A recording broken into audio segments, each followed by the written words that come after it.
It was extraordinary. It's a really emotional event.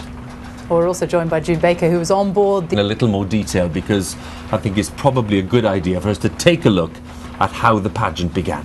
Mott with his own inimitable style and the three cheers. Adrian, your thoughts when the pageant got underway? How was it going for you? We couldn't have actually done it.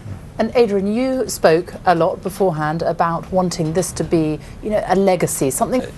In the planning, you plan very meticulously, but surely, you know that when an event like this takes place, certain elements are not going to go according to plan. How much contingency was there? How much did you built in as a kind of contingency? Queen, the Duke of Edinburgh, they were there. They were standing on the Spirit of Chartworth for a long, long time in driving rain at points. Yeah, but they were so enthusiastic about it, and that was what. Thank you both very much for now. Thank you. Well, let's go back now and look at more of the pageant in the later stages, because, as we were saying, the weather was about to get a lot worse. But this, of course, is Britain, and a bit of rain doesn't stop anyone enjoying themselves. We're picking up at the moment when the royal barge was apparently some of that valiant choir. You may not recognise them, though, because they're dry now. Monica, be honest, when we were watching, right at the end, you did laugh. Barlow, who played such an important part in creating last night's concert here. But just before the event got underway, news came through that the Duke of Edinburgh had been taken to hospital and wouldn't be attending the concert. But the word from the palace was clear. The show was to go ahead, and the plans were not to change for the Diamond Jubilee concert. Well, it turned out to be even bigger and more spectacular than the Golden Jubilee concert a decade ago. And here's something you haven't seen before, an exclusive view of how the stage and rehearsals came together over the past couple of weeks.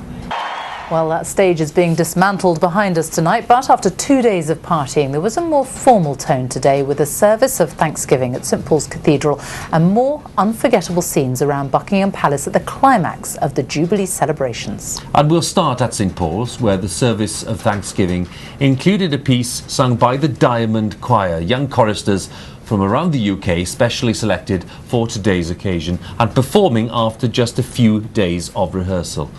And a traditional carriage procession to Buckingham Palace with all the style that makes these occasions such a treat for the crowds and many millions of television viewers around the world.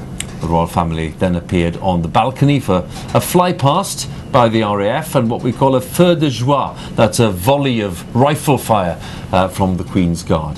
There's all yet another opportunity for the crowds to see something special and to be part of a day to remember. Of the Diamond Jubilee celebrations, it's a good moment for us to take stock with the historian Dominic Sandbrook. Dominic, good to have you with us. We're reflecting on lots of things, not just the 60-year reign, which is a remarkable thing in itself, but all the changes that have taken place over a period of 60 years in Britain. What for you stood out in the commitment? An extraordinary moment, seeing that captured on film. What did you make, though, today of the royal family that we saw out there on the slimmed down version of what you used to see in the 70s or the 80s, where it appeared that they'd get hundreds of people onto anybody who'd ever been even vaguely related to the Queen.